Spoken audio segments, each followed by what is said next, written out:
Okay, hello ladies and gentlemen. This is a small tutorial to show you how to use my new MPL Quote tool, which will have been sent to you. This is to be used by all of us who have to create quotes but do not have access to Sage. Obviously, if you do have access to Sage, then all your quotes should actually go through Sage, or must go through Sage. So when you open the file, you will be immediately met by this page. It's called the data sheet.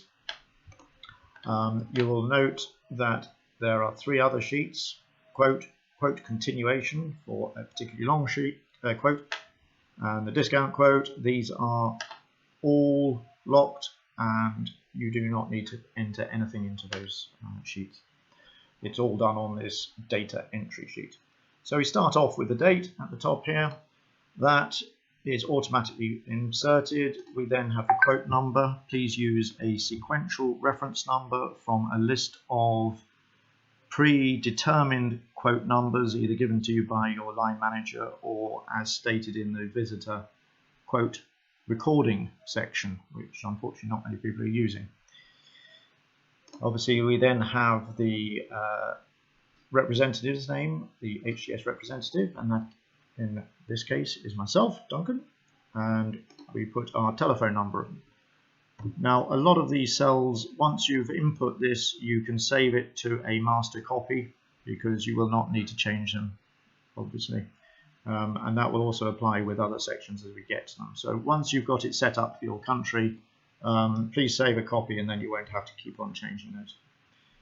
So moving down, we've got the customer name. In this case, I've put in engineers and planners. Please make sure you use the full company name and address. I see far too many quotes with abbreviations and just a reference to, let's say, Takoradi or Bamako or something like that. Frankly, it's just laziness and needs to have the respect to actually put in the full address. So customer name, simple address, city, and then the country. Country is a drop-down list. You'll notice that all the cells shaded pink are drop-down lists. And again, once you've got them set up, you probably won't have to change them very often. So in this case, I'm doing it from Ghana, but we have Burkina, Cote d'Ivoire, etc., etc. That will change the address details on the final quotes. We then have another one which says country of quote origin. This is simply for those people using HGS International, so that we can put in a customer, let's say is addressed in Ghana, but the quote is actually coming from HGS International, and the quote address will show HGS International address. So most of us actually won't have a need to use that. So again, just put in the same country as you are writing the quote from. Simply going more down the list, we've got Barney Smith as the customer contact name. Again, full name please, no abbreviations, no nicknames. Email address, telephone number, usually quite good to put in the country code as well for future reference. And then if the customer has given you some sort of reference number, then please put the reference number there as well. I create another section here called to write any notes that you may wish to add to the quote. These could include instructions, information about the delivery schedule that is over and above our normal information, special instructions, and so on and so forth. It's not particularly large, you can't fit a huge amount in there, but it should be sufficient for most purposes. I've given an example there. I put delays due to COVID-19 expected.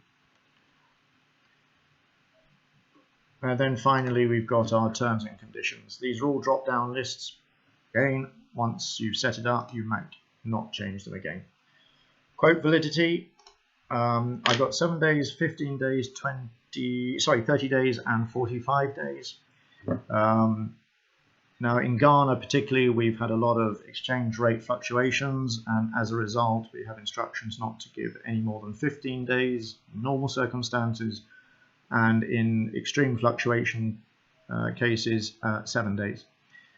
In the Francophone countries it's a bit more stable, so please, if you're not sure what validity to use, please ask your line manager. Then we've got the delivery. Again, we've got various different expressions to be used. We've got X stop subject to prior sell, which is the normal one we use for any sales that we're doing directly from our own in-country stock. We've then got 4 to 6 weeks upon receipt of PO and deposit, or I think it's 4 to 8 weeks it says.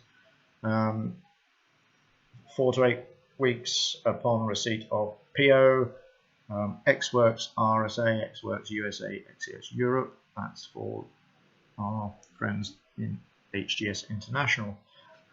It doesn't cover them all. If there are some others that you would like adding, please let me know and I can add them. It's a very simple task. Finally, we come down to this one in red, which is discount.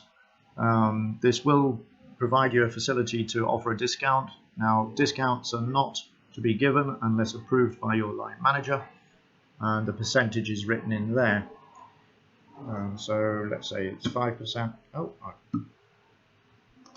It's 5%, then put in 5%, and this will carry through in the invoice. Now it's shaded red for a reason, because obviously discounts are not to be given unless you have permission. We now get on to the exciting bit, which is the adding the various items we're going to quote.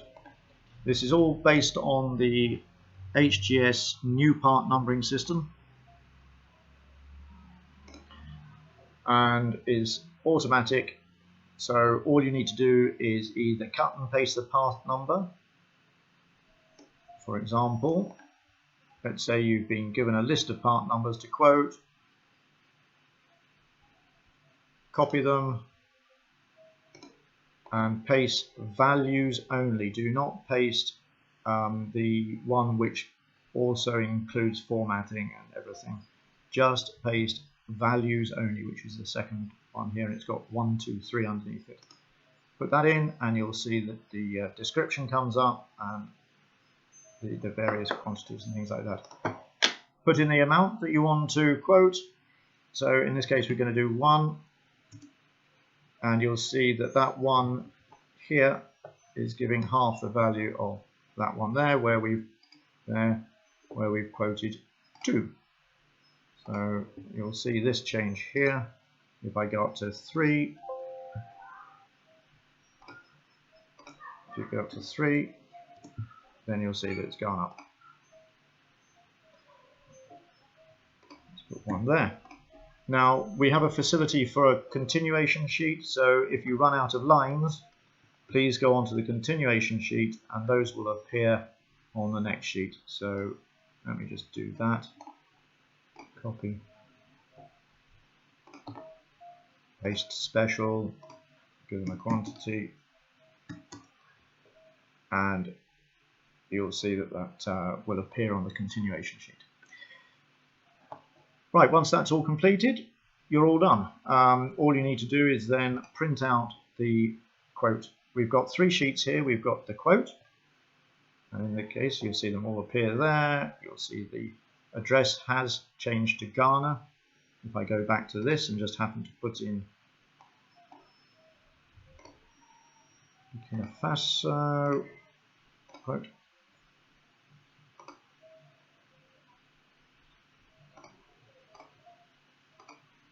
Burkina, you'll see that we've now got the Burkina address.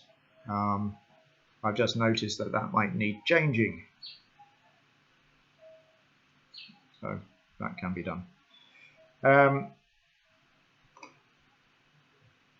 So that's the quote. I'm just going to take this continuation. No, sorry, I beg your pardon. I'm going to show you the quote continuation, and you'll see that on the second page it continues down there, and we get a full quote including taxes and so on and so forth with all your trade terms and conditions. So I'll just quickly go back and get rid of that continuation. In contents, sorry, I'll go back and change this back to bikina. So we now have a quote from Ghana to the customer with all our details. There's all the information. There's the note appearing. Here's our standard terms and conditions, and here is the amount. So you'll notice this one is 11,251 CDs. Now, if by chance you needed to issue the quote with the discount on, then simply go to the red tab and you'll see that discount has appeared there and has been deducted from the total. So last thing to do is to merely print these out for the customer and also for sending to Sophie before you dispatch it. You can either save it as a PDF into your quotes file, or you can print it as a PDF. I tend to like printing it. It comes to exactly the same thing. Not sure why. And then just press print and it will send you to a file location which will be your quote file. And that's it. Obviously, if you've got a continuation, you'll have to print out both sheets, and if you want to just give the discount sheet, then you'd have to do that.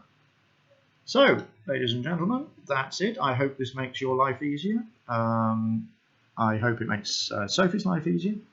There will be the occasions where you'll have to go back to the very original method, particularly on the more complex quotes where we have not got those part numbers, or we're not quoting from our existing part number system. These will be specialist quotes and will not be very frequent, but there will be a need to do this. This won't capture those ones, obviously. So good luck. I hope this has been of help to you, and good luck. Thank you very much for listening. Bye bye.